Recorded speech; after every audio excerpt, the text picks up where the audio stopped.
Welcome to J.A.D Movie Bio. In this video, I will narrate to you a 2013 drama history film, titled 12 Years a Slave based on a true story. Warning, spoilers ahead. The movie opens with a group of slaves receiving instruction on cutting sugar cane. A man sits languidly atop a wagon of the raw cane root, idly looking at the labor of the men. The scene shifts to a group of shacks. The slaves are eating. Solomon Northup notices the dark juice of blackberries and is inspired to create ink and a quill. Unfortunately, the scheme fails. The juice is too thin. Later, in the crowded slave quarters, a female stirs in her sleep and advances on Northup sexually, using his hand for release. Solomon flashes back to happier times with his wife and children, and the title card flashes. We see snippets of Solomon's life as a free man. He plays the violin exquisitely and is much in demand as a performer in his home of Saratoga. Later that night, after settling the children in their beds, he talks with his wife, who will shortly take the children with her as she works as a cook. He playfully expresses jealousy at being deprived of her cooking. The following morning, he sees them off in a carriage. Later that afternoon, he encounters a friend who introduces him to two travelers, Brown and Hamilton, claiming to work with a circus-like show. They promise him an outrageous sum to accompany them to Washington, D.C., and promise his return before his wife gets back. He agrees to join them. We next see the trio at a restaurant in D.C. His patrons plunk down a bag of coins in excess of their promised sum. They share wine and one of them watches closely as Solomon drains his glass. Everyone is having a great time. Suddenly, Solomon awakes in a dank cell, chained to the floor. In a series of flashbacks, we see his friends carry him up to his hotel room, excusing his drunken stupor to other patrons. Brown urges Hamilton that time is short, and they need to be done with it.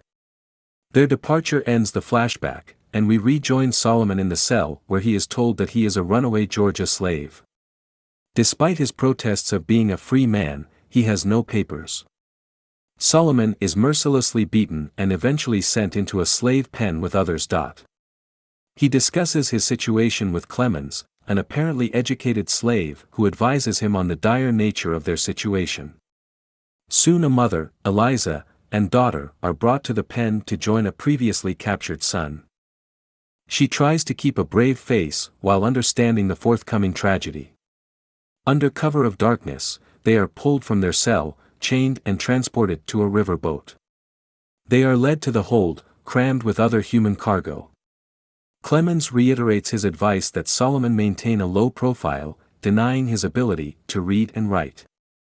They encounter another slave, Robert, who wants to revolt and take over the ship.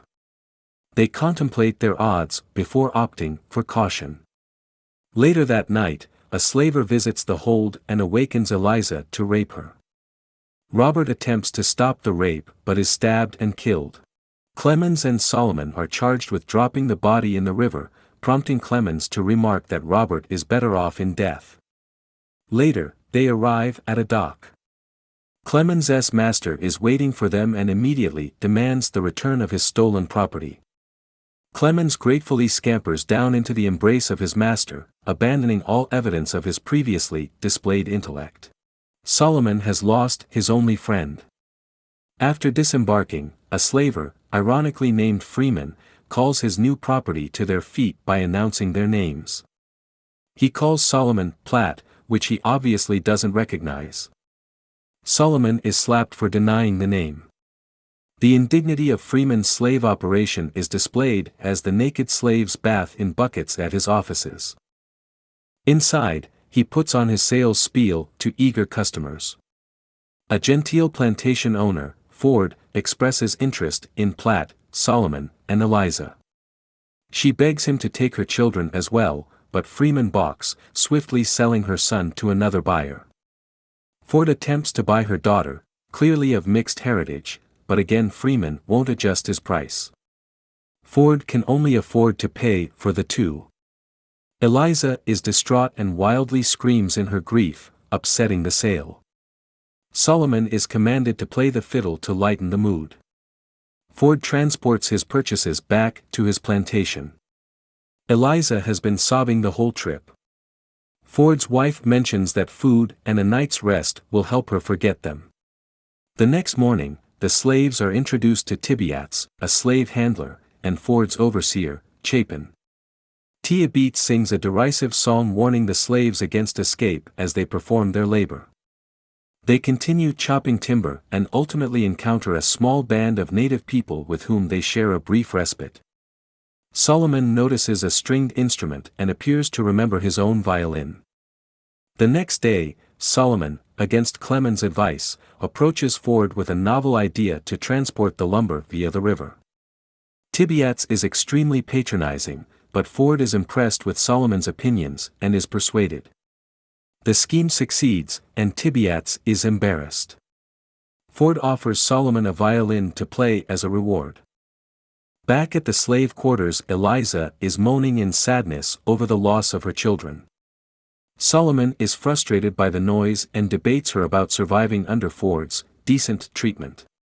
Eliza argues back that Ford must surely realize that Solomon is not a slave, yet does nothing to free him. Solomon is given pause. Eliza is eventually sold off as Ford's wife can't bear the noise. Over the next few days, Tibiats attempts to wreak petty vengeance on Solomon, leading to a verbal confrontation. Tibiats attempts to beat Solomon, who fights back and gets the better of him. Chapin comes upon the scene and sends Tibiats scurrying. He warns him that he cannot protect him if he runs and implies that he will get Ford to straighten it out. Later, we find that Tibiats has gathered some thugs to lynch Solomon for daring to fight him.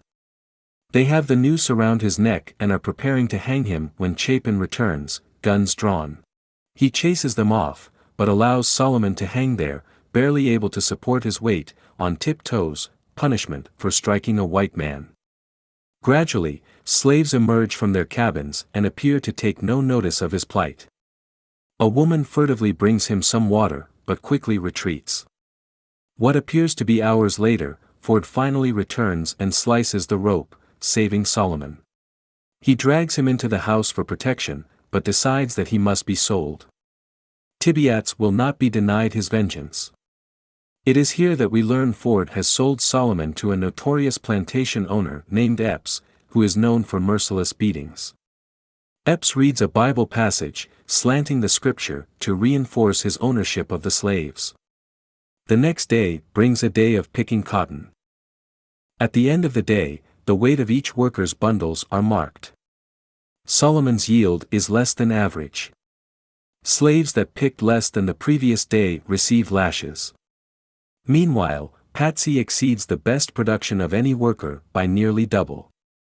Epps lingers around Patsy and offers extensive praise for her.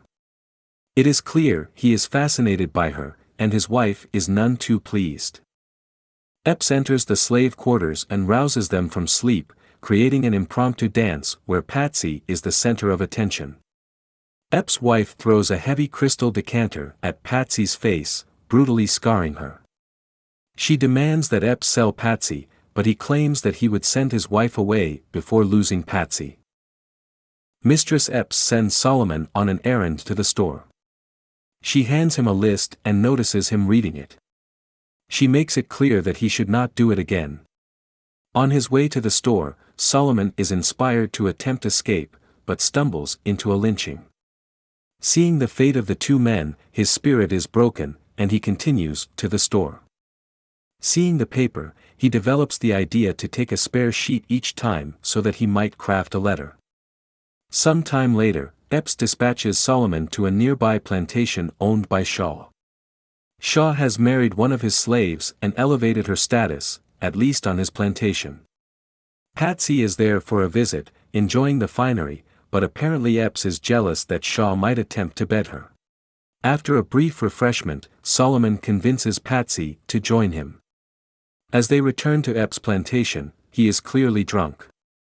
Solomon whispers to Patsy that she avoid Epps, which Epps interprets as Solomon making a sexual advance. After a drunken chase around the yard, Mistress Epps intervenes, if only to express her disgust at her husband's obsession with Patsy. Later that night, Epps stumbles to the slave quarters and rapes her. Mistress Epps has had enough of her husband's affair and chastises Patsy before cruelly slashing her face. Later that night, Patsy begs Solomon to strangle her and dispose of her body. She can no longer bear the burden of Epps's rapes and his wife's torments. Solomon refuses, despite her entreaties. Some time later, we see that Epps's cotton crops have been devastated by insects. 2 crops have been lost, and he decides to lend his slaves to a judge who can derive some use of them and pay the mortgage on their purchases. This returns us to the opening scene, where Solomon is cutting sugar cane. The judge notices Solomon's skill and recommends him to a neighbor seeking music for a party. As a bonus, the judge says Solomon may keep whatever wages he earns. The party is a fancy costumed affair, and Solomon clearly sees parallels between his old life as a free man and his forced servitude. The party is over, and it's time to return to Epps's farm. As Solomon walks up to the house, Patsy's bloody eye indicates that her torments have continued. The cotton crop is in, and that means it's back to the fields. This time, they are joined by a white laborer, Armsby, who is picking to earn money to get back on his feet. Even though his yield is well below any other worker, he is spared the whipping that all the other slaves receive. In the quarters, he tends to Solomon's wounds and tells his story.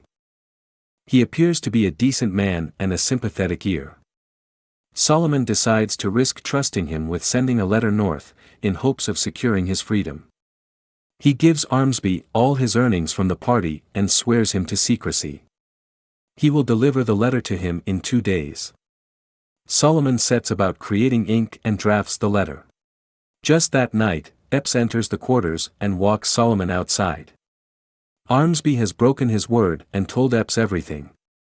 Fortunately, he told his story before Solomon gave him the letter. Thinking quickly, and playing on Epps's low opinion of slaves, he flips the story on Armsby, branding him a liar who is seeking to curry favor in order to get a job. This story persuades Epps and Solomon is spared. Later, Solomon burns the letter and watches as his hopes of freedom are extinguished in the ashes. Some time later, we find a team of workers building a structure with a hired hand, Base. Base is from the north and holds strong views that fly in the face of Epps's strongly pro-slavery leanings. They chatter back and forth in front of Solomon, piquing his interest. Later, Epps is in a lather about Patsy. She's gone missing, and Epps thinks she has run away.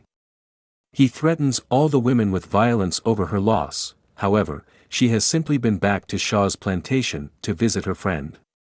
She attempts to convince Epps that she is faithful to him and went there to get some soap, luxury, that Epps's wife has denied her. She loudly asserts her worth and insists that she deserves to be clean. Epps is pushed over the edge by his wife's bickering and calls for Patsy to be tied to the whipping post. As he prepares to strike, he finds himself unable to inflict the punishment. Cravenly, he insists that Solomon do it. At first, Solomon attempts to be gentle, but Mistress Epps sees through the deception and nudges her husband to increase the severity. Epps points a gun to Solomon's head and claims he will kill every slave he sees if he doesn't whip Patsy harder. Faced with an unspeakable choice, he whips her harder, a pink mist of blood accompanying every new strike. After he pauses, Epps rushes forward, seething with rage, and finally whips Patsy himself. The brutal punishment rends her flesh to shreds, and she collapses. Solomon finds himself alone with Base, the hired hand. He asks where he's from, and when Base replies, Canada, Solomon offers convincing knowledge of the country. Base asks how he's so well traveled, and Solomon explains his dire circumstance. Base comes to believe Solomon's story and knows the horrible injustice of it. As they continue work, Solomon takes a chance and asks Base to write letters to his friends in Saratoga. Base agrees. Then the work is finished, and he leaves. A long shot lingers on Solomon. He has no idea whether Bass has kept his word.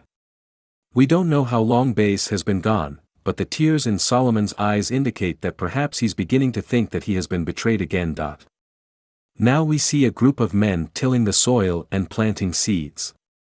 A carriage pulls up to the Epps plantation, and an official-looking man calls out for Platt, Solomon. He answers and approaches the man, a sheriff.